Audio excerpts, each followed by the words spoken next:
The Secrets of Star Wars is brought to you by the Star Quest Production Network and is made possible by our many generous patrons. If you'd like to support the podcast, please visit sqpn.com/give. Hi, this is Ashley Eckstein, the voice of Ahsoka Tano from Star Wars, and you're listening to the Secrets of Star Wars podcast. May the Force be with you. You're listening to the Secrets of Star Wars, episode 61. Hello there. It's a power that Jedi have that lets them control people and make things float. Impressive. Every word in that sentence was wrong. Help me, Obi-Wan Kenobi. You're my only hope. This station is now the ultimate power in the universe. I find your lack of faith disturbing. It's against my programming to impersonate a deity. That's not how the Force works. Force is with me, and I am with the Force, and I fear nothing. Remember, the Force will be with you, always. Hey everyone, I'm Father Andrew Kinstetter, aka Father Fett, and you're listening to the Secrets of Star Wars, where we talk about everything connected to that galaxy far, far away, including the deeper themes and meanings. Today we're discussing The Mandalorian Season 2, Episode 5, The Jedi. Joining me today on the panel are, first up, we have Mike Creevy. Hey, Father, how's it going? It's going pretty well. Second this evening, we have Thomas Sanherho. Hi, Father. Hello, hello. Third up, we have Angela Cialana. Hey, everybody. Hello, hello. And last is Andrew Hermes. Hey, Father, ready for another just run-of-the-mill episode? Just a run-of-the-mill episode. Should we address the Ahsoka in the room?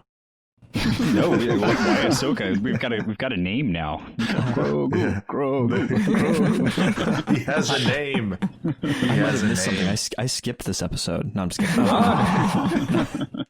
What are you guys talking about? Slip. We're gonna slip from this point on. We're gonna slip like 3 or 4 times and say Baby Yoda. Baby Grogu. Now we actually have the name. Yeah. So first of all, before we jump into the amazing Grogu name that was dropped, you would have heard Ahsoka at the very beginning of this episode because she is now introducing our podcast. So special thanks to Ashley Eckstein for doing that for us, and how appropriate to have Ahsoka be on the podcast on the Ahsoka live action debut. So yes, super cool.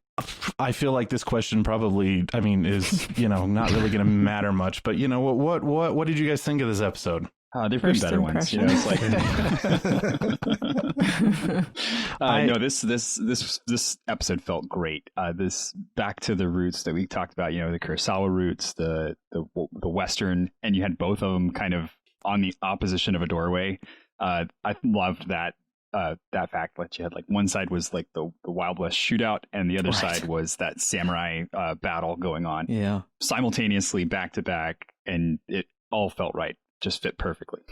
Yeah, I think this was Filoni's like dream come true, and all of ours. I don't know if Dave Filoni ever thought that he would bring a character to life in live action, that he co-created with George Lucas, when he started working, on Rebels and the Clone Wars. But you could tell he just every little thing in his arsenal was put out there for this episode, and yeah, I loved every minute of it.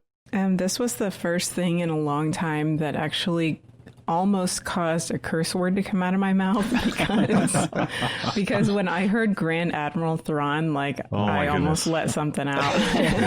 We got this close. And I was like, whoa.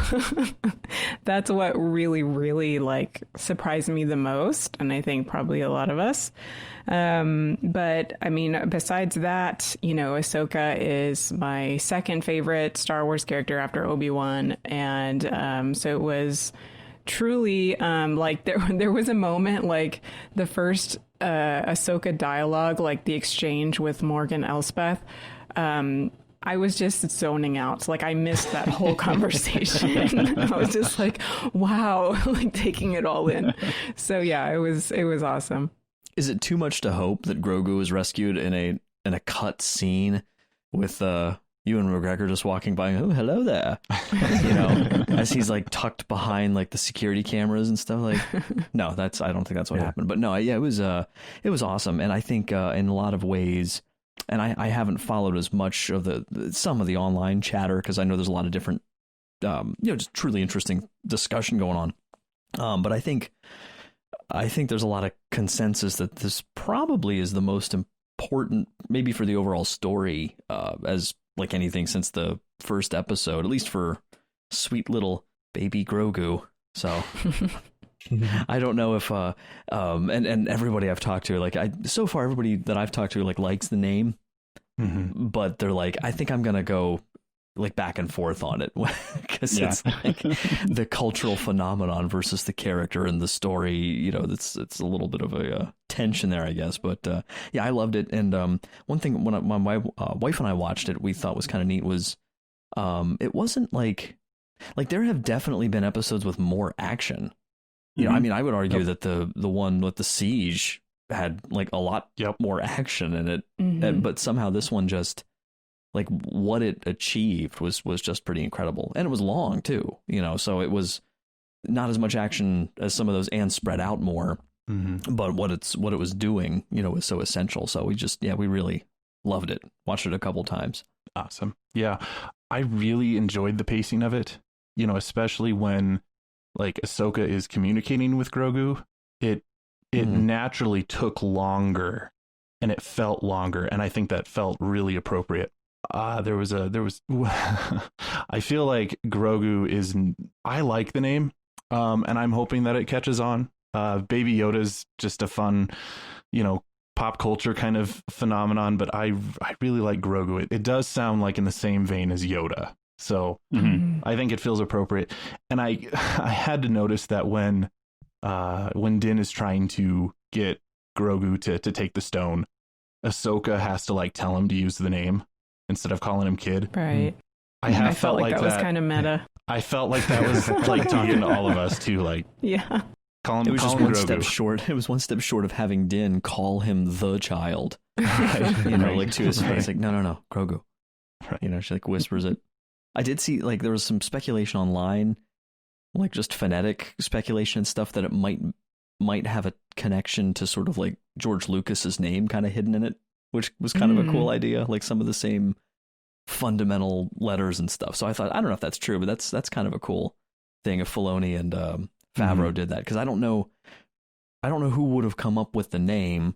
I heard some speculation on that too, because it's this is Filoni's episode, but it's Favreau's characters. I don't know. Yeah. Maybe both of them together. And both of them have the writing credits for this episode.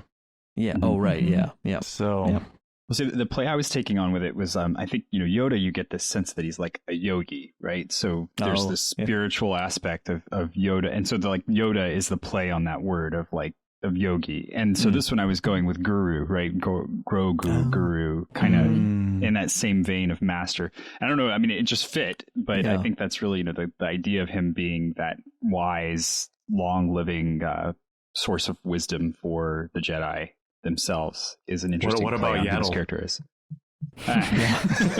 That's female name based off of Yoda, man. Well, and Ahsoka seems to not have known Yaddle, because she just flat says the only one she's ever known was Yoda. So I was and did you notice the Yoda's theme was put in there? Oh, that was right awesome. when she said his name. Yeah. Yep. A few notes from his theme. Right, nested in that really awesome song for her, I thought too. That whole scene was just a really cool, kind of haunting kind of song. Yeah, that was one of my notes on the overall episode was the music was phenomenal. Yeah. Loved it. Another thing that I wanted to point out before we jump into the recap was I of course loved how the story of this episode stands completely on its own. And especially for those who have not ever met Ahsoka before, this is potentially their first time meeting the character. They don't need to know her backstory in order to understand fundamentally who she is and what she's about and her role in this story. So it's great that it adds so much more if you already know who Ahsoka is, but if you don't know who Ahsoka is, this is a great then jumping off point into going back to the Clone Wars and Rebels and kind of filling in her backstory. In fact, a priest friend of mine begrudgingly was like, well, I guess this is what I'm going to use Disney Plus for now, besides The Mandalorian, is to go back and watch one of us. Right. So I sent him there, and I'll throw these into the show notes because I think that they're super helpful. There's a couple websites that have like essential Ahsoka episodes from the Clone Wars and Rebels to watch, and I missed this on our Bo-Katan episode, but there's also a list of kind of important episodes to watch for Bo-Katan, so we will share out both of those links just to help those who want to know more about Ahsoka and Bo-Katan and don't know where to start, because there are a lot of episodes in the Clone Wars and Rebels. So wait, Father, I have a quick question for you, Father. Does that mean this is new evangelization? So in a galaxy far away. Oh man. Oh, they could just listen to our podcast previously. That's true. We did cover a lot of this material. That's true. Yeah. Shameless to be fair, he self-promotion. does listen to the podcast too, but it's Nice. they know that I'm one of the ones who's in the know, so I often get those kind of questions. And it seems like many of the fans also agree with us in our high ranking of this episode. I looked on IMDb, and currently on IMDb with over 10,000 ratings or votes, this episode is sitting at 9.6 out of 10. Great. And that is the highest of any Mandalorian episode, including season 1. Awesome. Which do you guys notice that remember how highly rated those last few episodes of Clone Wars were? So, say what you will about 2020, it's the year of Ahsoka, and I'm okay with that. So that's true. One other thing that I was just going to throw out there is I'm not sure if we'll see Ahsoka again, because this was kind of a standalone episode, and the story rightly should focus on Din and Grogu.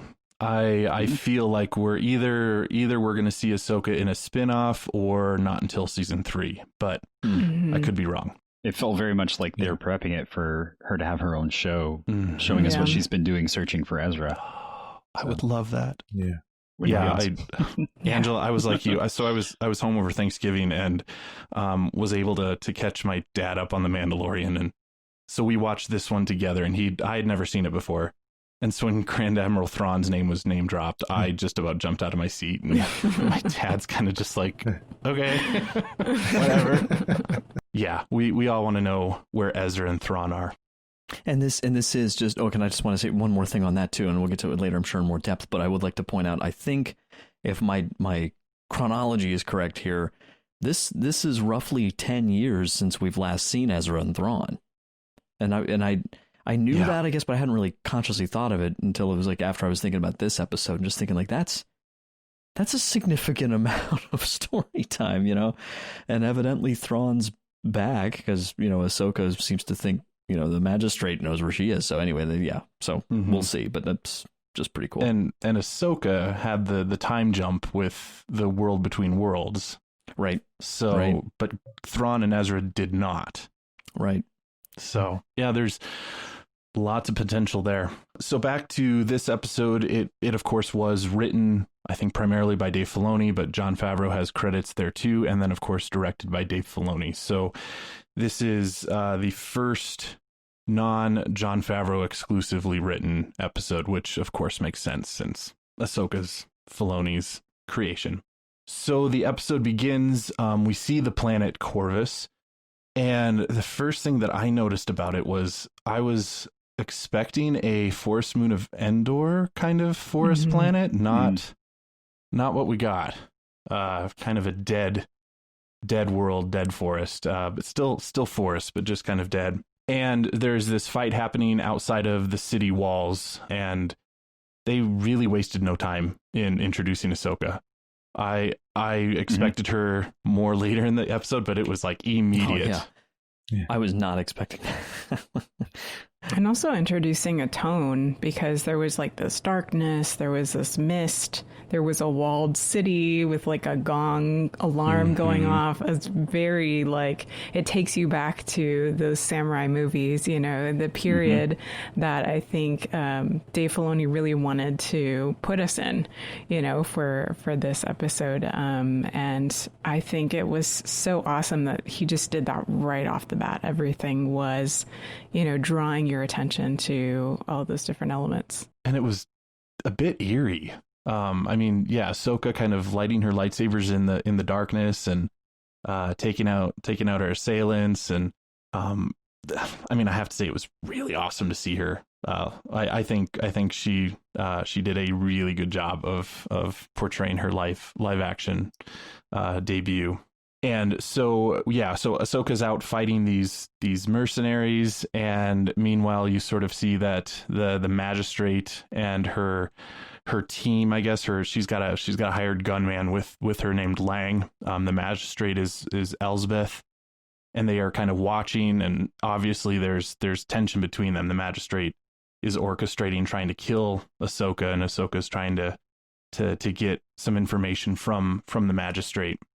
Because when Ahsoka finally gets to the city walls, she demands that the magistrate give her the knowledge. And of course, we don't find out what she truly wants until later on in the episode. Question. I noticed on Morgan Elsbeth's forehead this little like crescent moon symbol. Does anybody know what that means? I was researching. I didn't find anything. No. That character seems to be completely new. Yeah, there's no other mention ever. So it looks like some of the old symbols that the Sith used to wear way back when in Legends, when there was a race of people called the Sith and they had this thing on their forehead. But it's nothing I recognize from anywhere. I saw some speculation that she's a survivor of Dathomir, but I don't know what that's based on, though. But yeah, I didn't see anything else. Were the Dathomiri destroyed during the Clone Wars?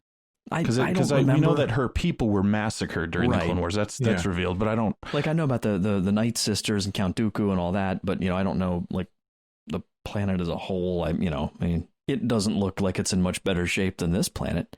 But... yeah. And there's that green hue, but no, that has... I think they would have been more explicit with something like that. And I really think they would have lost the casual fan if they went that road in this episode. So, but yeah, no, I couldn't find anything else on her. Maybe more will be revealed in a spinoff, or you know, later this season or next season. Yeah, It is pretty amazing. Like, if you go to her like Wikipedia page, how much information is populated on her just from the few lines of dialogue. Of this show. Yeah. And it was there on Friday. Like, it was already there. It still doesn't really tell us a whole lot. She also has 2 HK-87 assassin droids. Thomas. Yes. Dude. I was so sad they didn't get to say meatbag. I was like waiting for it. Come on, man. So if you don't recognize these are from Knights of the Old Republic. Yeah. The video game. Can I make a quick comment on them too? Because I didn't hear anyone bring this up yet. But and Father, if you're going to talk about Michael Biehn a little later on, I can wait. But did you have anything about him? So I didn't recognize him at first. I knew he was going to be in this season, but I haven't seen him in anything in like 20 years. So he's got like the hair looked different, and you know, he's in his probably mid to late 60s, or at least at this point. So you know, as a child of the 80s, you know, I of course, you know, saw Terminator and you know, but Aliens also, which what's funny to me is he was in Terminator, and this is where my opinion comes out, and I'll keep it short. He was in Terminator and Aliens when those were good movie franchises. And I don't know how much of it has to do with him, but you know, as Kyle Reese in Terminator, who, I mean, the character continues to be important, but I don't think anyone ever did the character as well as he did in the original movie. And what's funny to me is it hit me like a ton of bricks, and I haven't heard anyone else bring this up, but the HK specifically, you know, the Mando calls them HK hunter killers. I'm laughing because I'm thinking to myself, well, that's exactly what Kyle Reese describes when he's talking to Sarah Connor in the first Terminator about one of the models of Terminators that would hunt them down in the, you know, when he was a kid, you know, HKs. And she goes, HKs? He goes, hunter killers. I was like, well, there, you know, I don't know if they meant a Terminator connection, but there's one.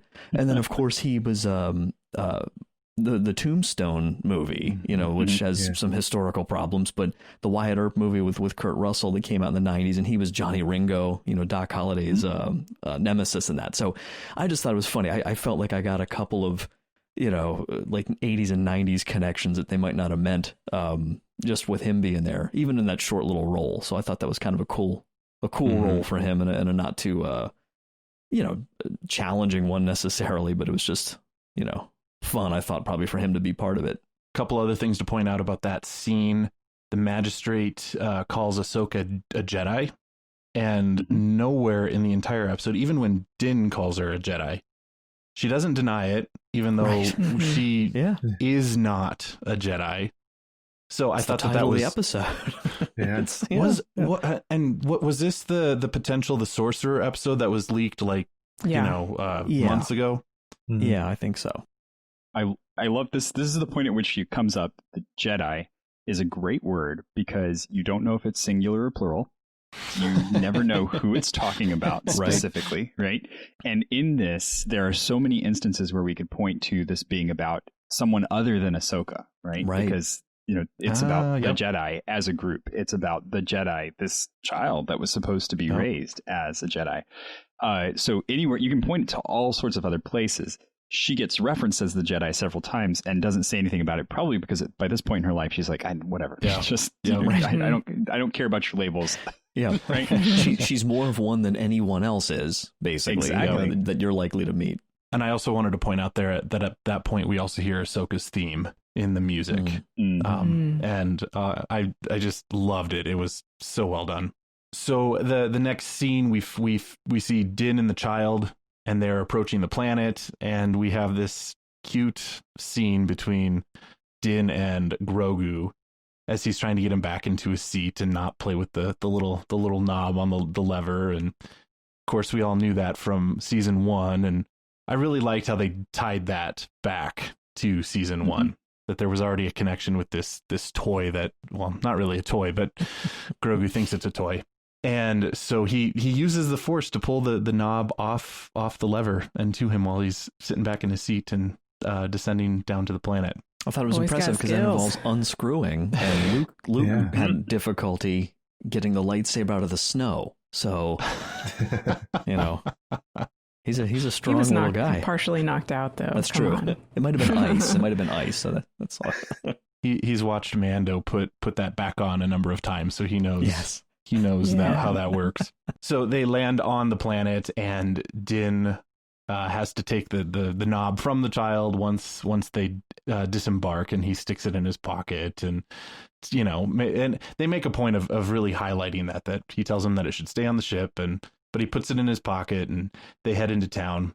And as he approaches the wall of the city, Lang is up kind of on the balcony. And Lang and Din have a conversation, and Din tells him that essentially he doesn't tell him what he's here for, but he tells him that yes, he's a hunter, so of course he's a bounty hunter, and kind of affirming that he's still part of the guild. And I think that Last I checked. Last I checked. I love that. That's such a great answer. And that probably, at least from my kind of take on the whole scene, that's the reason why they let him into the city.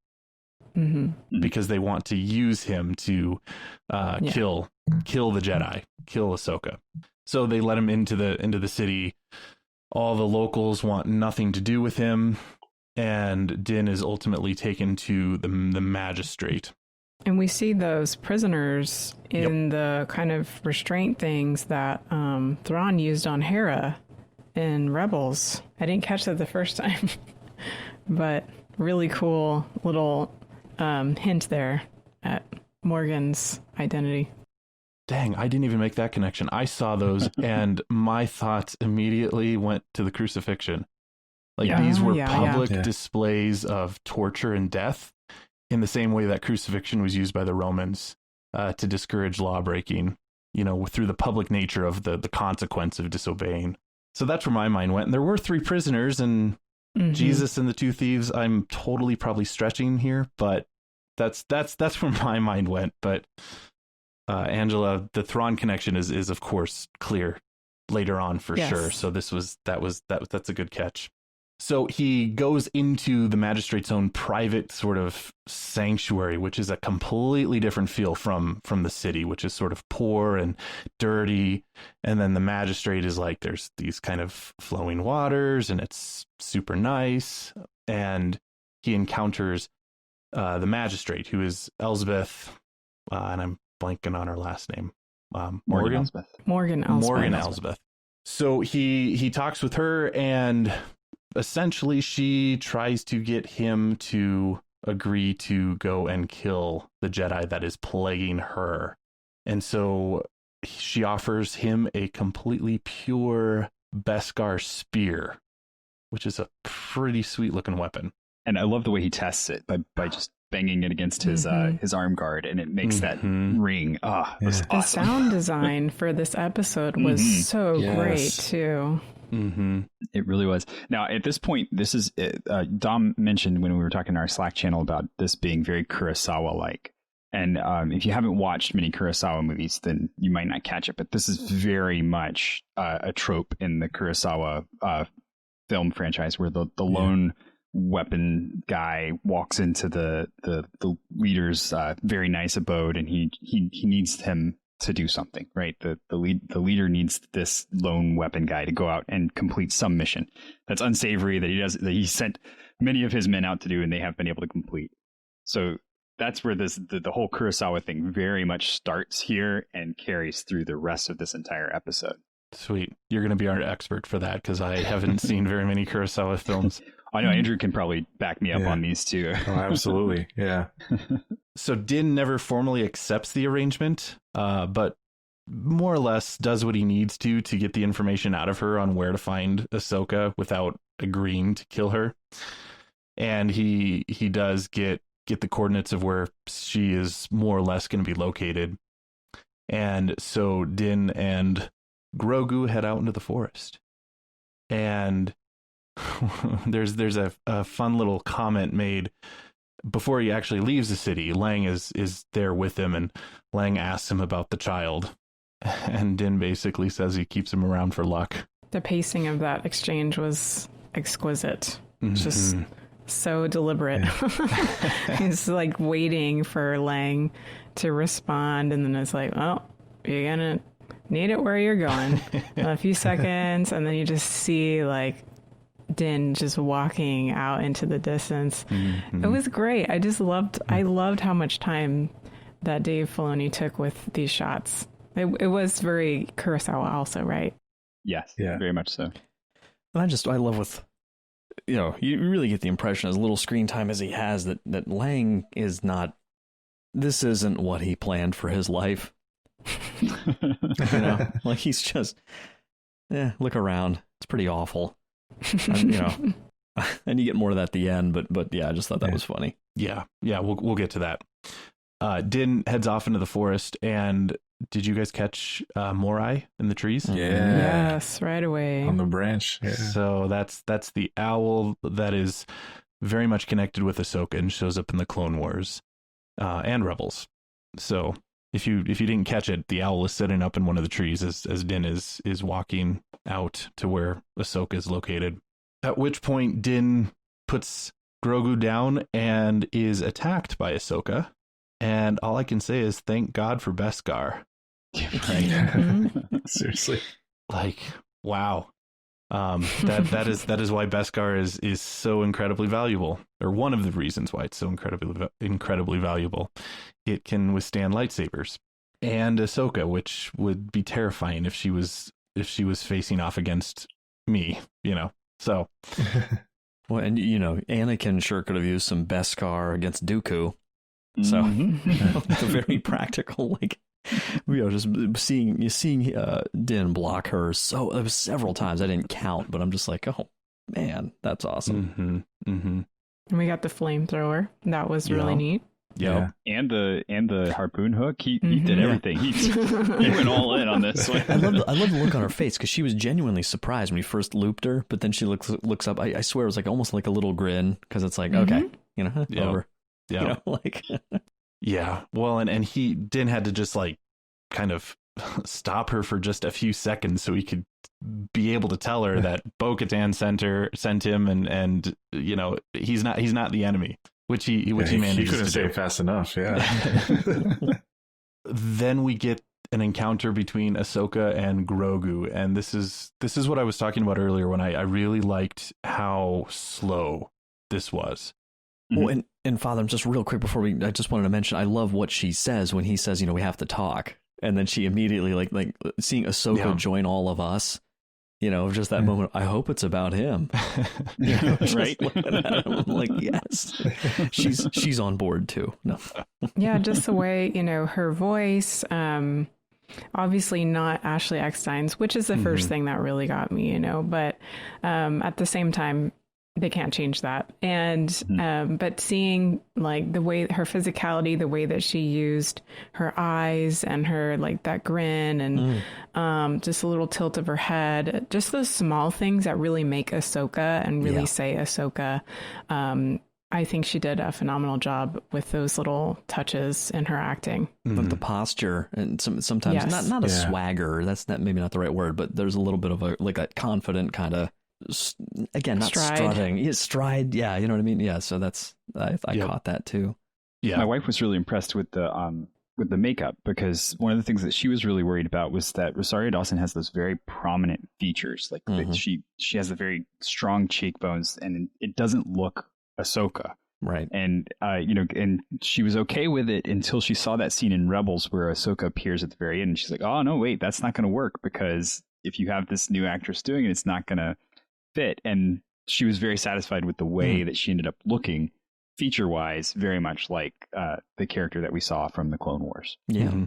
Well, and that's something to at least point out, that her Leku, her head tails were not nearly as long as they were at the end of Rebels. And I think that I mean, from what I was just kind of reading, that's not something to think like, oh, somehow she lost some of her head tails, but it's a practical thing that it was just, in order for a live action Ahsoka, right, they needed to have a lighter headpiece for Rosario to wear. And so for the stunt double especially. Right. Yeah. So practically it makes her look, more or less how she kind of did in Clone Wars, but it's still post Rebels. And I was okay with it. I think the second watch through, I had already adjusted my mental ear for the voice, and I'm perfectly okay with that. And her stances, I think, was really what got me to say, yep, this is Ahsoka. Like, so I think in the one of the first scenes when she lights her lightsabers and is standing there with them lit, like, okay, she's Ahsoka. And can we talk about those lightsabers for a minute? Yeah. Because they looked amazing. Yeah. The blades, they look like katanas. They didn't look like, you know, your typical, like, you know, long kind of conical rod that you're used to for the lightsabers. They looked very much like blades made out of light, which that really sold me. I loved that part. Yeah, and they pretty much lit every fight scene she was in the forest, because that forest is so dark. And then when she holds him up to her face, you know, as she gets in her stance, and you know, in that first scene when, you know, it's kind of like a scene out of a Batman movie when she's just jumping in and out of the shadows. Like, it was really impressive how they were able to highlight her lightsabers in that way. I'm dying for the Disney gallery for this one. I want to see how they. Oh my goodness! How they did all of it. Well, and you guys figure, because, you know, Rise of Skywalker came out it was less than a year ago. So now you've had, like, within one 12-month period, you know, 2 live action introductions of a new lightsaber color. You know, which of course, you know, we've seen in other stuff, but to actually see it like in a live action, I just think like that's kind of cool too. And there's counting the Darksaber? No, 3. That would be 3. It's 3. I had to be reminded about that one too. Like, we were talking about it. It's not a lightsaber; it's a Darksaber, but still, laser swords. There you go. Well, and I just love how her lightsabers are pure white. Yeah, and that look, and of course, just the white is purity as well, and that the imagery there is really appropriate for her. By the way, how many of us here have read that the Ahsoka novel? I have. Did you guys? Because that was where I couldn't remember if they ever explained why they're white, like in Rebels, but they explained why they're white in that Ahsoka book, which was pretty awesome too. Yeah. I don't know if I can share that or not. I don't know. It's kind of a spoiler. Please do. Because it's basically like, well, without ruining too much. I think I can do it without. Well, she basically kind of, I don't know if the word convert is correct, but she basically converts in a sense, to like basically right? Inquisitor blades or kyber crystals back to like the light side, like kind of unbleeds them or whatever it is, which is pretty awesome, that they've been purified in that sense. If I remember right, and Mike kind of correct me if I'm wrong, the whole idea is that the kyber crystals are kind of pseudo living, and the red in a lightsaber is sort of when a Sith bends the kyber crystals to their will, and it sort of corrupts it. Yep. Right. And Ahsoka they have to synthesize them. Right. But I'm not aware of any other case in the books or anything like that, or where someone has uncorrupted I don't think so. Red blades. So that was kind of cool. She seemed surprised when it happened too. Yeah. So that's a book that it came out a number of years ago, but it's just called Ahsoka by E.K. Johnston. So it kind of takes place after the Clone Wars, but before Rebels, and kind of sets her up into.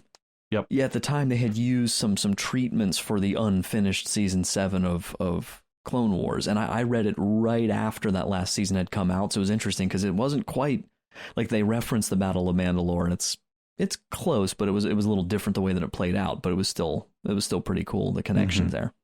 Yeah. So another thing to add to your list of to read or to look up for Ahsoka, essential Ahsoka background. So back to Ahsoka and Grogu. This is where they then sit around this lamp, and it's kind of evening, and Ahsoka is able to communicate with Grogu through the Force, and that is where we finally get the name drop for who the child, Baby Yoda, what his name actually is.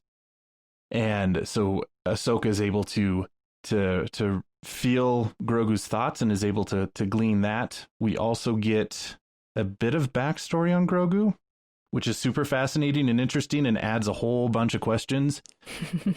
Yeah, way more than I wrote so many questions down on my notes here. So he was raised on the Jedi Temple on Coruscant, and he had many masters who trained him over the years.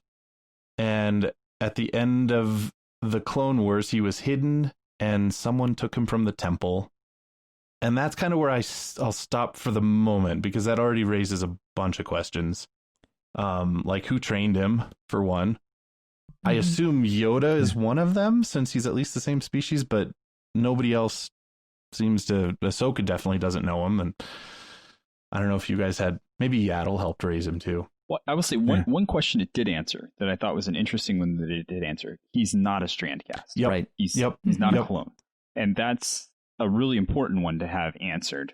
And even though we have more questions now with what we saw just the last 2 episodes, it's important for us to know that he's not actually a clone. Mm-hmm. Well, and I don't really know how, none of us do, how the sort of gestation and child development phase of this species works, because he's 50, but he's, I don't know, to me he's behaving like a between 1 and 2 year old, but he had many, so we're talking like 30 years ago, like when he was 20, he had already been trained for, but so it's maybe, I don't know how that works or if that really matters, but I was just thinking you're basically seeing in the story now that he was at the temple contemporaneously with 10-year-old Anakin, from episode 1 to 2, he's ostensibly already there, which is pretty awesome, kind of to imagine now anytime you watch episode 1 and 2, it's like he's there somewhere, Yeah. So that direct connection to the prequels was awesome. And plus I just thought it was so adorable when he just says his name and he spins his little head. He's like, yo. Just keeps looking up. You finally said my name. Oh my gosh, we rewound it so many times. Yeah. We rewound that at least as many times as we did when he was helping him, work on the the starship. So, and the Razor Crest. So that was so cute.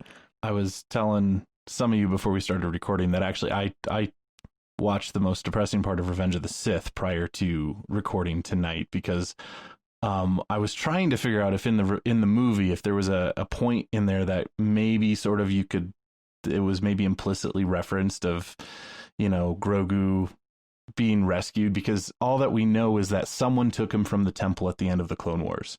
And spoiler alert, there is nothing in Revenge of the Sith that at all implies that Grogu was rescued. But it raises the question of who actually took him from the temple and where did they go?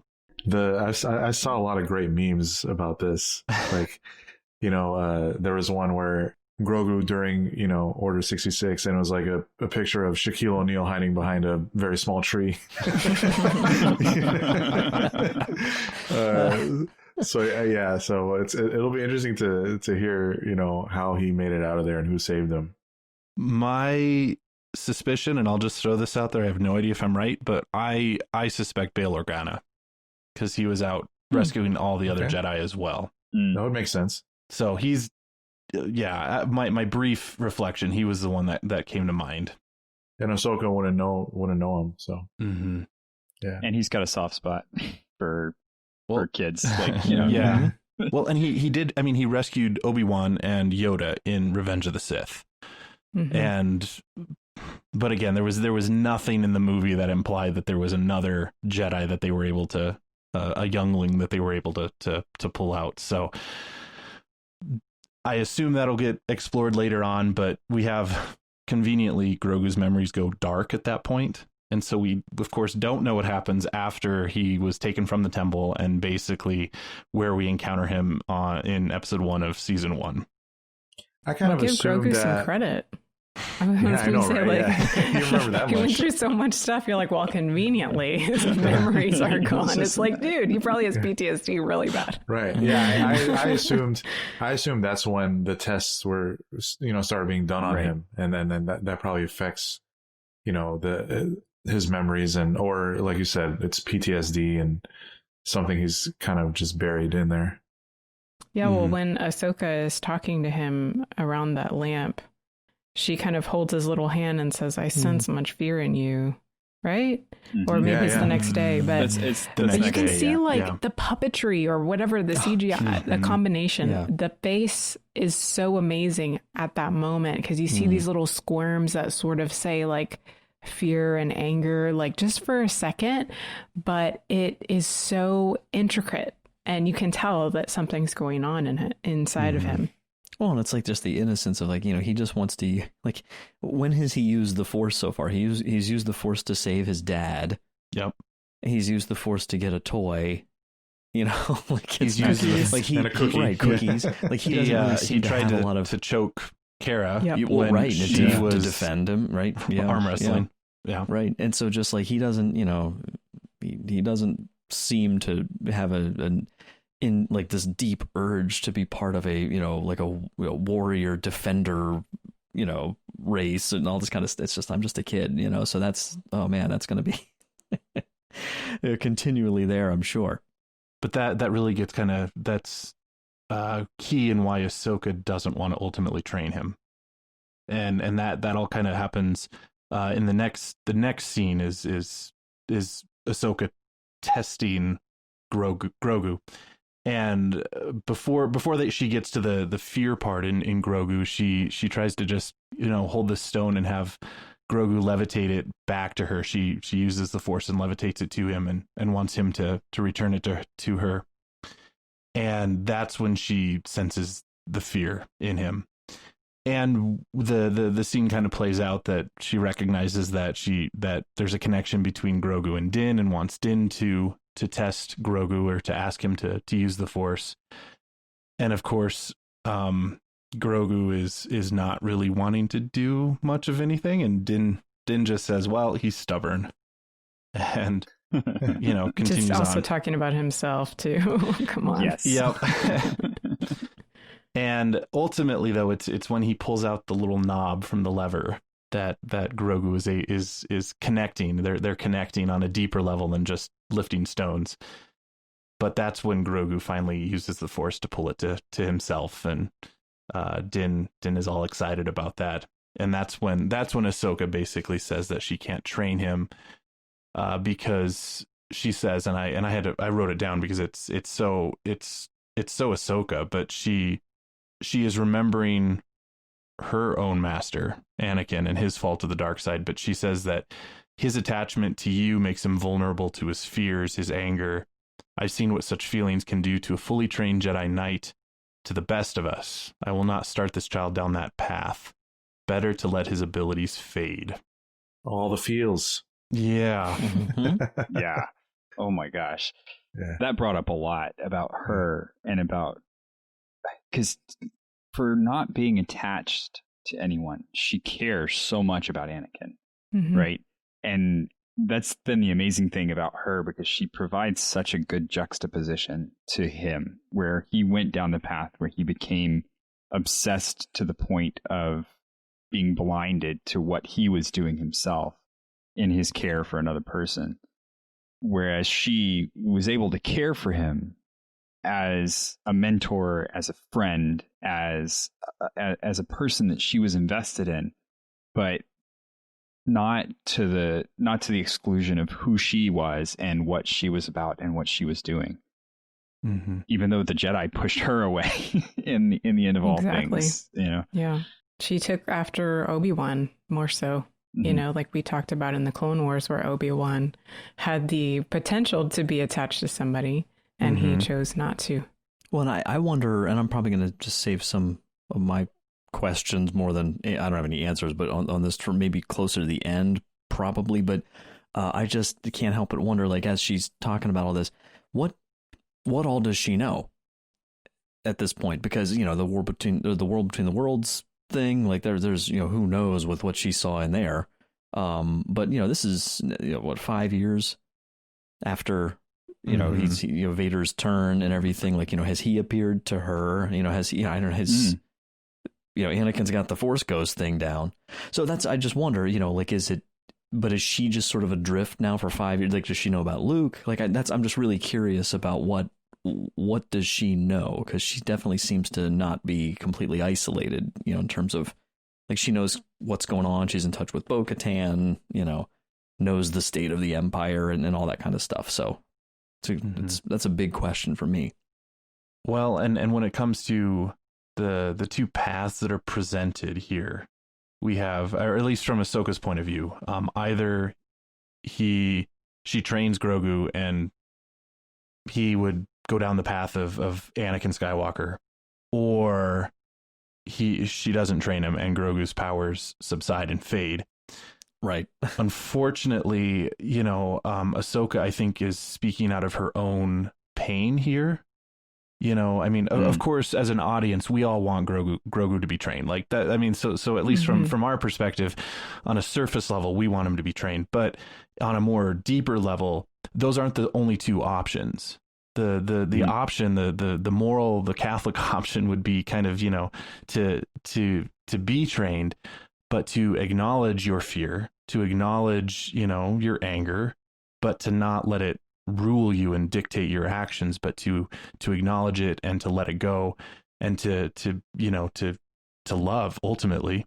Attachment in a obsessive attachment like Anakin with Padme was what led to his downfall, but authentic love and compassion are the guardrails that prevent us from letting the fear and the anger kind of dictate our hearts. So that's Ahsoka. I mean, hopefully we see more of her story, because I think she's still got maybe some healing that she has to do with in regards to her feelings with Anakin. And I mean, maybe that's where they're gonna go with Grogu, because that's, even though Ahsoka isn't gonna train him, we're still, of course, left open with there might be another. Well, and I thought it was really interesting also getting this episode after reading that article about this being the first authentic father figure in the Star Wars canon, right? We've had so many characters that have had these either bad or uninformed or uninvolved father figures that have caused them pain, that have caused them to go down the wrong path, that have caused them to be subverted. And here we have this guy who's not really fully equipped to be a father. But he's stepping up to it anyway. You know, he's stepping up to that role and doing the things that you would expect a father to do. And then we come to the scene where it's like, well, that's a problem. It's a problem for him to have this attachment. It's like, darn it, you can't win for losing here. That's how he perceives it. He perceives it as a problem because, again, as we've been talking about, he's like task oriented, right? Which is how he was raised by his covert, I guess you could say, is like, here's your mission, you go do it, you keep your promises, you know, you do what you're going to say you're going to do, and then you move on, you know, and you just do the job. And that's how it goes. But this is a situation where he is now in this unfamiliar territory. But as you're saying, he's stepping up. And it's sort of like, you know, the Star Wars theme of what do you do with your pain, right? Like, I mean, we're going to get to Morgan Elsbeth, you know, her backstory, but she does the opposite, you know, the destructive, you know, her planet was destroyed and her people were wiped out, and she decides to contribute to destruction. She uses her anger to fuel basically the Empire, you know, in a way. And so you even see that, you know, we're surrounded in this, like, as you were mentioning, the forest is gone, you know, because of what her anger has done, what her anger has led her to do, that she chose to use it for. And so here we have, you know, Din in this situation where it's like, okay, what have his feelings of abandonment and, you know, his memories of his painful childhood, those have led him to step up and to say, no, I want to help people. I want to help this child. I want to help free these villagers, you know, all these different missions that we've seen him go on. Well, and I would propose that him being the father figure is not the problem.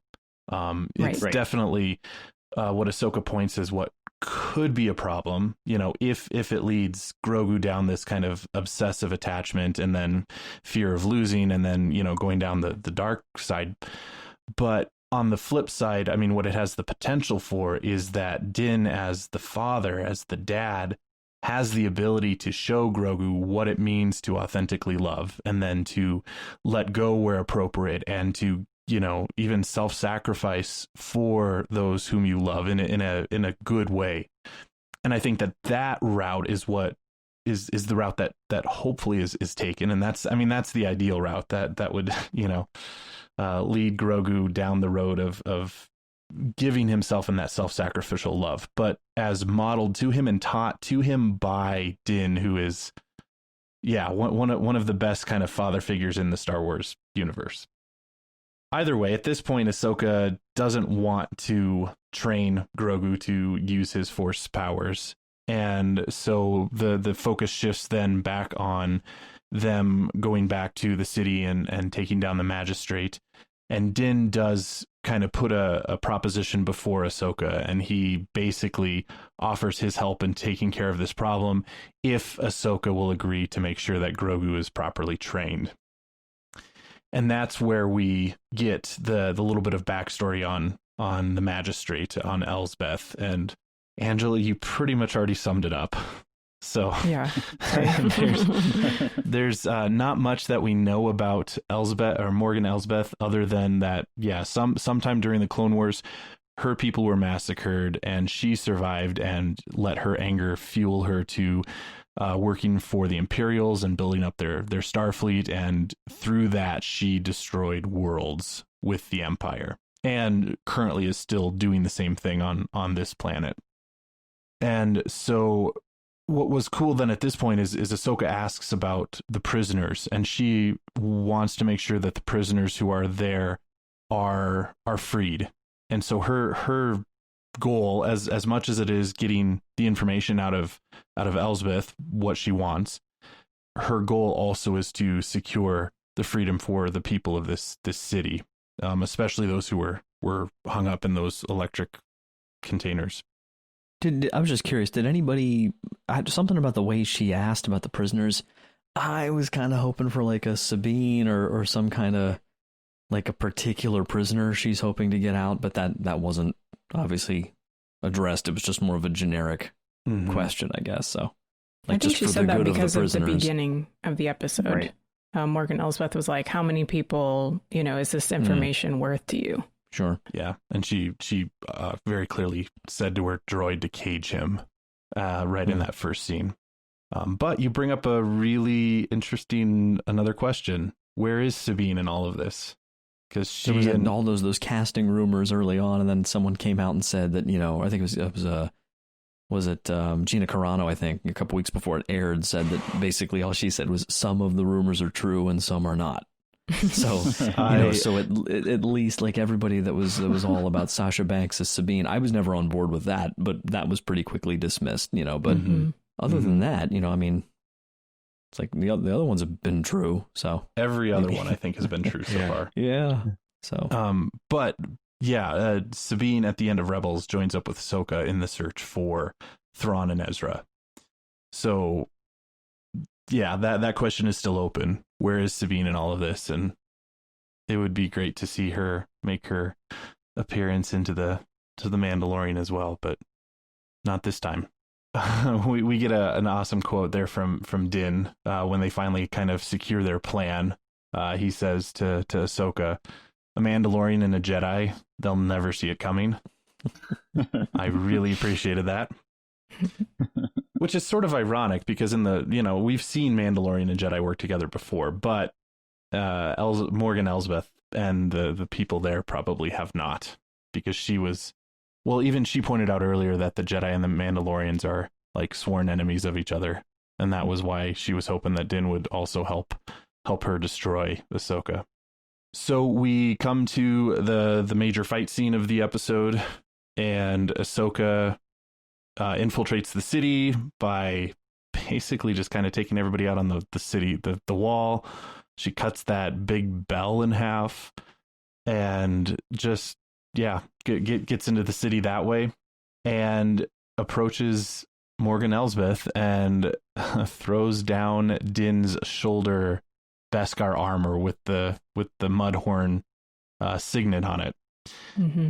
And uses that as a way to kind of throw her off, and says that the bounty hunter failed, and that she again asks, "Tell me what I want to know. Where's your master?" And at this point in the episode, I was still just assuming that meant Moff Gideon, hoping it meant something else, but I didn't even think about it. It was so cool. Yeah. I was hoping for something related to Thrawn, but I just assumed in the nature of the Mandalorian it was going to be Moff Gideon. But I'm glad that I was wrong in my initial assumptions. Did you guys, by the way, pick up? I did not until I heard some commentary later that the emblem on the HK droids' heads is the 7th Fleet insignia. Mm-hmm. No, I didn't see that. It was cool. It was quick. I went back and looked at some still shots of that, so that's cool. So Thrawn's 7th Fleet, so that was a neat little connection. Another connection to Thrawn. So of course Morgan Elsbeth doesn't at all respond to her, but just orders that she be executed, and so all her mercenaries, including those 2 HK-87 assassin droids, go after her to try to kill her. And then we sort of have this kind of, I called it hide and seek with the mercenaries in the alley. There was a Loth cat that briefly made an appearance. Yeah. Did you guys notice that? Yep. That was too cool. That's the second time I believe we've seen a Loth cat in Mandalorian. I think it was in season 1 as well. Different cat, of course, but same species. So they continue to fight, and then we have the awesome dual standoffs between Ahsoka and the Magistrate, because she finally infiltrates into the inner sanctuary, and Din and Lang face off in the main street. Yeah, and can I just add here that the Magistrate is played by Diana Lee Inosanto, who was Bruce Lee's sparring partner and friend, and she is the goddaughter of Bruce Lee. And this episode, I noticed it was released on Bruce Lee's 80th birthday, what would have been his 80th birthday. Oh, wow. That's cool. Yeah. These are just some really cool connections. Thomas, do you want to say anything about these two dual fight scenes? They're both awesome in their own way, but you might have more insight to share than I will. They are, and that's, I think the Kurosawa connection is really neat here, because the one thing that a lot of people know about Kurosawa, I think if you know anything about Kurosawa, you know that he's kind of the father of this standoff showdown thing that then got picked up by a bunch of Italian directors who then made these spaghetti westerns, right? And so if you've ever seen The Magnificent Seven, that's a direct homage back to his Seven Samurai. And there's just a bunch of the spaghetti westerns are references back to Kurosawa films, because they loved the concept of the, showdown at noon on the highway, and these quick draw style weapon fights and things. So to see them both back to back like that, it was just such a great moment to have, the gunfighter on the outside and the samurai on the inside, and see them both play out like, yes, this is perfect. And then the difference of the imagery too was really cool, where you had this lush, nice, water-filled interior, and that desert, stylized Western kind of dusty street with the tumbleweeds on the outside. So everything about this scene I thought was it was ticking all my buttons, both directions. I really loved it. And then one thing I thought was really interesting, I don't know how much has come up in canon in this round. So in Legends, there was a fighting style called Terraskasi that was, kind of your martial arts in the Star Wars universe. And I don't know how much it has appeared in canon, but I'm assuming that we're going to start getting more of it if you have these kinds of things come up, where there's someone who can actually fight, regardless of having a Beskar spear. Being able to spend any time fighting against a Jedi who's fully trained is amazing. Another note about influences that I found out as I was researching this episode is that so the character of Ahsoka was inspired by another Japanese filmmaker, Miyazaki, and his film Princess Mononoke inspired Dave Filoni and George Lucas to create the character of Ahsoka, or kind of base her off of a character in that film.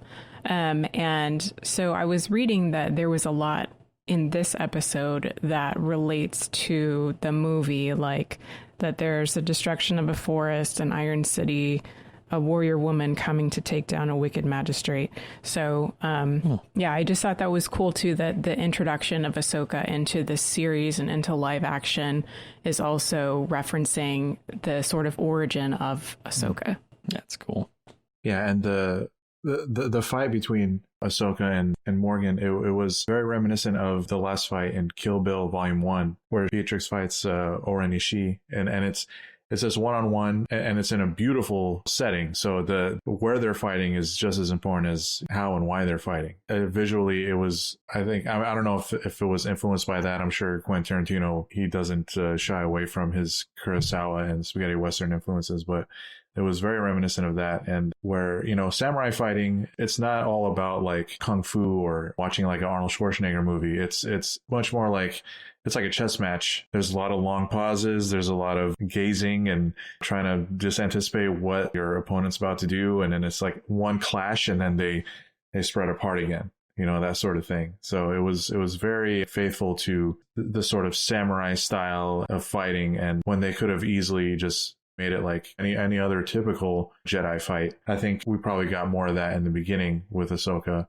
at the beginning of this episode. But with that last fight, it was very cool to see how stylistic it was and faithful it was to what Filoni was honoring. I also thought it was funny that in the Din and Lang, as they're kind of standing facing off, they keep hearing all the fighting happening. And Lang at one point even asked Din who he thinks is going to win. Yeah. Like from our perspective, there's no doubt who's going to win this battle. Well, and it's such a completely like it's some of my favorite dialogue in the episode, because it's just so completely dumb. It's just who do you think's gonna win? Maybe your side, maybe my side. I'm like, yeah, that's how it works. Like just more of like, I just feel like his character just doesn't. He's just completely like looking out for himself, and I love that. Like sounds like your side's winning, and then just there's no like loyalty really. And yet, there was too, because at one point Lang says, there's some battles that are worth dying for, and this is not one of them. And yet he very clearly, as he's pretending to put down his weapon after Ahsoka he thinks wins, he can do it. Right. So he is willing to die for this, and he does. So I really think he thought he was going to pull it off. Yeah. Which is like, you almost feel bad for him. You're like, oh, dude, don't, no, man. Not only do you have to draw really quickly, but you have to hit Din in exactly the right spot, or it's just not going to do anything like it.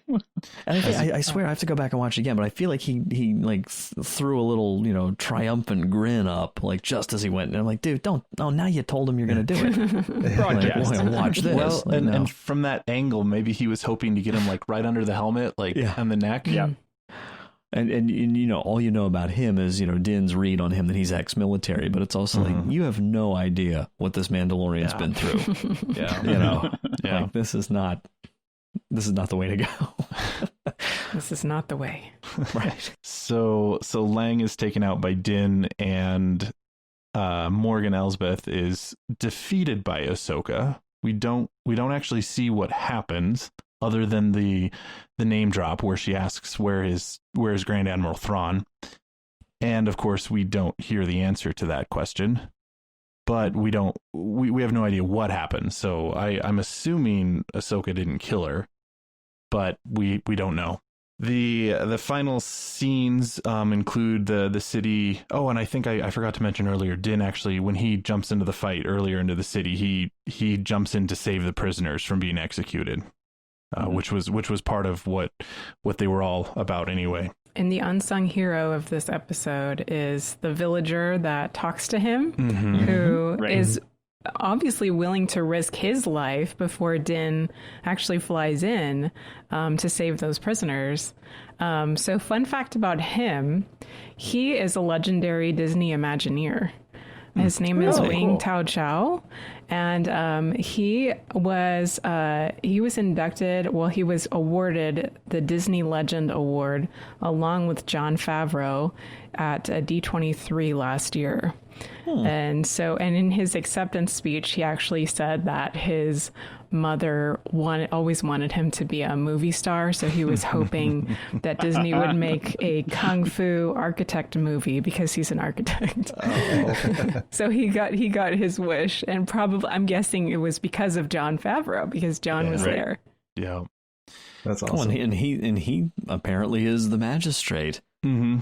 He takes over. The governor now. Right, yeah. That all happens while the city is celebrating their freedom, and Ahsoka gives Din the Beskar spear, and then Din goes off to retrieve Grogu from his ship, and you can tell that Din thinks that this is goodbye.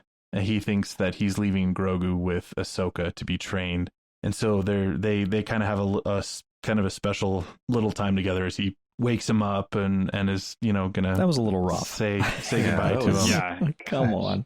Yeah, but very, very quickly Ahsoka does show up and mentions that Din is like a father to Grogu, and again reiterates that she can't train him, and Din points out that she made a promise, and so Ahsoka's gonna find a third way here, and she points out that there is a possibility if he goes on another quest to the planet Tython, where he will find the ancient ruins of a Jedi temple with a strong connection to the Force. And she tells him that if he places Grogu on the Scene Stone at the top of the mountain, that Grogu can then choose his own path.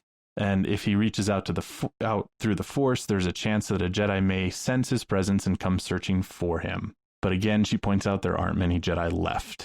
So this adds, again, more questions. Well, and the number one that keeps crossing my mind, and I know some of it touches on stuff that probably wasn't foreseen, of course, but I don't know. I mean, Yoda told Luke with his dying words, "When I am gone, the last of the Jedi will you be," and it's just not true. And I just that kind of bums me out to some extent. It doesn't weigh me down, I guess, but it's just kind of like, He's like the last of the Jedi, except these 18 other guys. Hold on. No, no. Ahsoka's not a Jedi. Well, Ahsoka's not a Jedi, right. right? Is Ezra? Ezra's not a Jedi.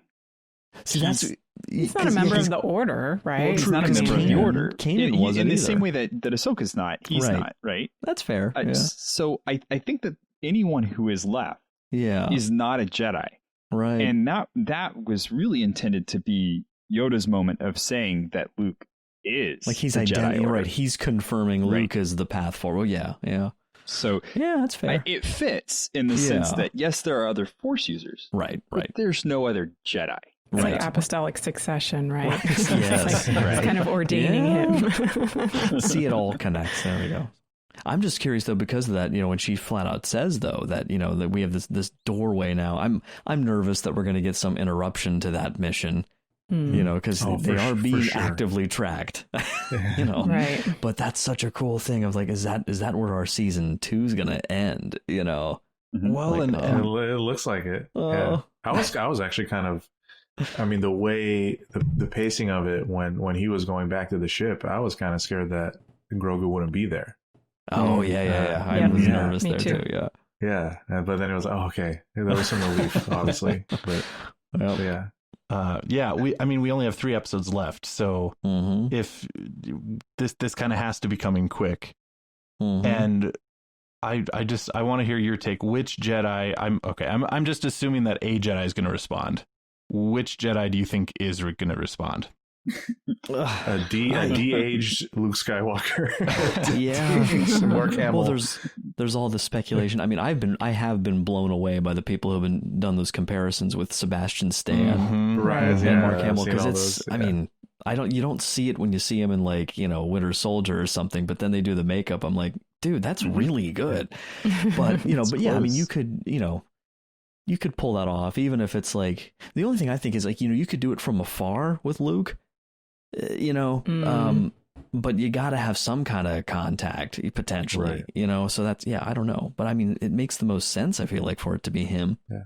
Obviously there's, the other popular theory is Ezra. But what I think of is if it would be Ezra, then why wouldn't Ahsoka try and contact him that way? If she's looking for him. Right. Maybe she knows where Ezra is and we don't know that she knows, and she didn't reveal that. But because it looks like she obviously knows that Thrawn is alive. But yeah, interesting to see. And then, I'll let you guys say your theories, but also another theory that's popular is I'm forgetting his name, but the one from Fallen Order, the video game. Cal Kestis. Cal Estes. So I don't know. I want it to be Luke, but I don't think it would be Luke. I think they won't touch that character for a while. So it's I don't know. I know the crazy theory I want it to be is the one floating around about Mace Windu. Oh right. So that would be great. Which that wouldn't make me sad, to be honest. But the question, of course, would be why would he have not been involved at all in anything in the last 20 years? Yeah. See, he throws that whole Jedi. He throws the Jedi thing. He is Jedi. He actually is Jedi and would be. So right. He's still falling. Yeah. Right. He gets him mid-fall. It's a big planet. I want him to show up on a spaceship loaded with snakes. That's too much of a deep cut. Yeah, I said it. I don't think there's going to be a response. Snakes on a starship. No, I don't think that there's going to be a response to it. I think that's going to be that this pairing, these two, they are the real deal. I think so. Yeah. What I do think is that the fact that they're having to go to Tython, I think we're going to find out just as much or maybe more about the Jedi themselves. Maybe stuff that's never been revealed to us in the movies or the animated series. Because obviously they're making the Jedi really important in this series by introducing Ahsoka, and obviously the whole goal of the show is for him to find the Jedi or a Jedi, and he finally does, and now this Jedi or Force user is telling him to go to Tython. So I think if anything, we're going to explore more or discover more about the Jedi themselves than we are about Grogu. Angela, do you care to weigh in? Nah. I think the only thing that I will add is that I don't think Luke will respond, and I think that's more probably because from a storytelling point they have been avoiding the Skywalkers in this whole series, and so I think from that perspective Luke is not likely. I know I want it to be Ezra, and I want it to tie in with the Ahsoka storyline, so I don't know, we'll see. But that's basically then where the episode ends. The Din and Grogu board the Razor Crest and lift off, and Ahsoka kind of walks back towards the town, and it fades to black. Definitely a well done episode, and hats off to Dave Filoni, and I mean all the actors and everybody involved. This was a good one, and the whole thing for not having these other storylines take over. That was the big concern. I was so worried about all of these other people starting to come into the story, and this is still the story of the Mandalorian and the child. That's it. And it will cause a lot of people to jump into the Clone Wars and Rebels, and a lot of people won't, and that's completely fine. And you don't need to know the backstory, but it only adds to the depth of the character if you do. I guess any final thoughts? I just want to throw one out there, and this is crazy maybe, but I'm just, something across my mind that would just be cool, possibly, is Dr. Pershing in that transmission made some comment, in the reference to the high M count and this, the donor's blood and all that kind of stuff. But he also made reference to I forget if he said the volunteer or the test subject. The volunteer. What if that's Thrawn? I don't know. I don't think that's he's kind of got his own thing, but I just thought I don't know if there's some that might be I guess, and maybe not that specifically, but just I had a few notes down. I was kind of sketching out like how might there be some kind of connection with him and Gideon, because I know some people are talking about, obviously we're all thinking about this potential spin-off, or this could go into other series. I just don't like, Bo-Katan mentions by name Ahsoka Tano, and Ahsoka Tano shows up. I don't know that you would mention Grand Admiral Thrawn, because again, keeping in mind that people don't maybe all know who that is. And then if you only have his name mentioned in this, to then only have him show up in a spin-off series and he's not coming in this, at least maybe not this season, but that just, I don't think that would make sense.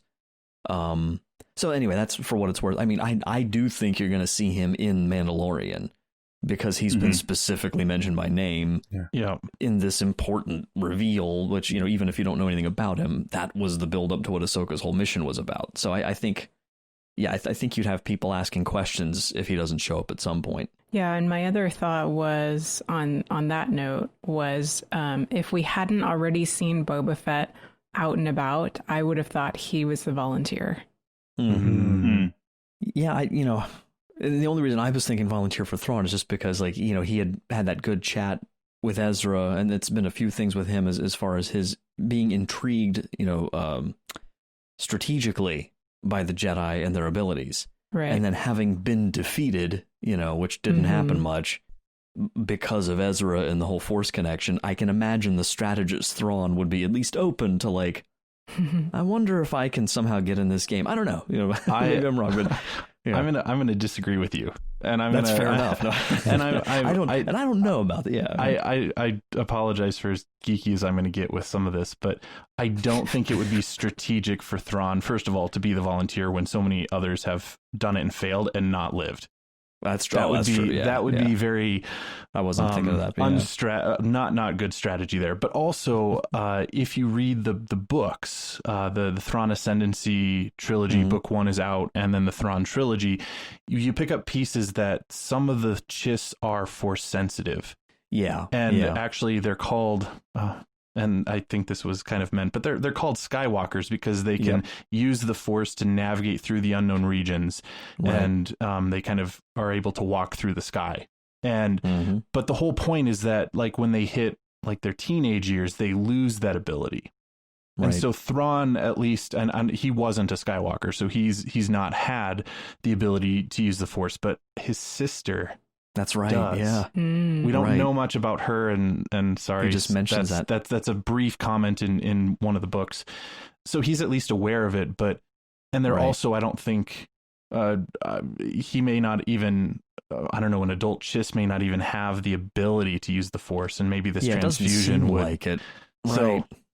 So sorry to try to shoot holes in your theory, but that's my thought. No, it's more. That's a good point, because I just finished that book, that Ascendancy book a couple weeks ago, and but I was just mostly wondering about, because I know some people have been saying that you're like, well, yeah, he's just going to show up in a spinoff. I'm like, no, I think he's going to show up in Mandalorian, but it'll be interesting to see in what capacity. It would be very odd for them to name drop him and then not pay it off. Yeah, and I don't know enough about how.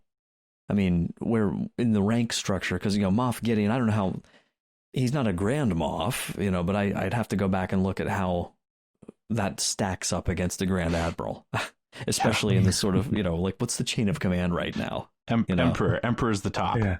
Right. And then Supreme Leader. Holiday Special told you, yeah. Yes. See, we already, yeah. Okay, any other final comments from any of you? I hope, as much as there was revealed in this episode that we were surprised by, like, oh, wow, like the episode started out with Ahsoka, and then we found out so much about, Baby Yoda. We got his name, we got, his backstory, at least, a good portion of it. I hope the next episode surprises us with that as well. I hope it's not just, another, like, on his way to Tython, he gets into some sort of trouble somewhere.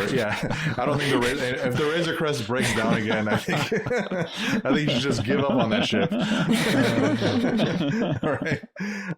But I hope maybe they're swarmed by a whole pod of Purgles with Ezra like riding on the back of them. Like, no, don't do that. Like it's SeaWorld or something. Yeah. I mean, you would have to imagine that the transponder is gonna play a part in this, and we're going to see some action on that side of it, because I don't know how slow they want to play it, but they still haven't gotten to him yet. But I hope that's just my hope for the next episode, and with 3 episodes left, I'm sure that it's going to pick up the pace. Not that this season has been slowed down by anything. I think the episodes where we get this sort of villain of the week have all been great, and haven't, at least in my opinion, hasn't except for caused the this season to suffer. Yeah, but yeah, I hope that we get surprised again in this next episode with some like, oh wow, did they really just do that? Because they set the bar high after this episode, at least in that respect. I would only add one other random comment. I think that the name of Grogu has gone over better than the Sheev Palpatine reveal. Sorry, Sheev. Yes. Oh my gosh. Sheevy's turning over a new leaf. I have just one other thing that I wanted to share, and this was actually coming from Ashley Eckstein on her Instagram. So she just shared this to the entire world, and I just thought it was really awesome and appropriate, and it relates to Ahsoka, and I just wanted to read it for our listeners. And so go to her Instagram and you'll find it, but I also wanted to read it here because I think she does a really good job of kind of encapsulating what Ahsoka means to people and what her debut in live action meant. And so to quote her, she said, "To understand Ahsoka Tano is to understand what she means to people. Millions of people are meeting Ahsoka for the first time after watching her in The Mandalorian, and I'm excited for them to hopefully go back and watch her journey in the Clone Wars and Rebels. Millions of fans already know Ahsoka, and her presence has come to mean more to them than words in a script. In Star Wars The Clone Wars, Ahsoka became the eyes of the audience. Viewers experienced the show through Ahsoka, and even though these stories happen in a galaxy far, far away, her feelings and emotions are very relatable to our everyday lives. Ahsoka's strength has inspired, changed, and literally saved millions of lives all over the world. In turn, Ahsoka has become a beacon of hope, light, and genuine goodness. Everyone's relationship with Ahsoka is very different because she triggers the memory of a certain point in a person's life where she inspired them. Even in the darkest of times, Ahsoka brings people joy, and that's what truly matters. Ahsoka taught us that, quote, you don't need to carry a sword to be powerful, unquote, and Dave Filoni reminded me that kindness is powerful. After 12 years, and hopefully many more to come, of having Ahsoka in our lives, Ahsoka lives in all of us now. I am blown away by everyone's kindness. I've read all your messages, DMs, comments, text messages, and emails, and to say thank you does not even feel adequate enough to express what your kind words mean to me. It's my wish that Ahsoka continues to bring people joy, light, and most importantly, hope. This is the way of Ahsoka Tano. End quote. So sad. I really appreciated what she had to say about her and Rosario's character now. So we'll leave it with that for this episode. Listeners, of course, definitely let us know what you thought of Ahsoka's live action debut and what you thought of this episode in general. And you can email us and comment on our Facebook or Twitter page to let us know what you thought. You can email us any feedback at starwars@sqpn.com. And you can find StarQuest on Facebook at facebook.com/StarQuestMedia and on Twitter at SQPN. As always, we would like to take a moment now to thank our patrons who make it possible for us to create the Secrets of Star Wars, including this week, Justin H., Adika L., Tom V., Randy L., and Afton R. Their generous donations at sqpn.com/give make it possible for us to continue the Secrets of Star Wars and all the shows here at StarQuest. And you can join them by visiting sqpn.com/give. Also, of course, please be sure to subscribe to the show in Apple Podcasts, Google Podcasts, your favorite podcast player so you don't miss an episode. And you can find us on the SQPN YouTube channel. Just definitely click the bell to get notifications when we release new episodes. And you can find all of our previous episodes at sqpn.com/Star Wars. And we will be back next week where we will be discussing the 6th episode of Season 2 of The Mandalorian. And so until next time, Mike Creevy, thank you for joining me and sharing the secrets of Star Wars. Oh, thank you, Father. Thomas Sanjurjo, thanks for joining us this evening. It was a pleasure. Angela Ciolana, thanks for joining us. Thanks. May the Force be with everybody. And Andrew Hermes, thank you as well for joining us in this awesome discussion. Thank you, Father. And once again, I'm Father Andrew Kinstetter. Thank you for listening to the Secrets of Star Wars on StarQuest.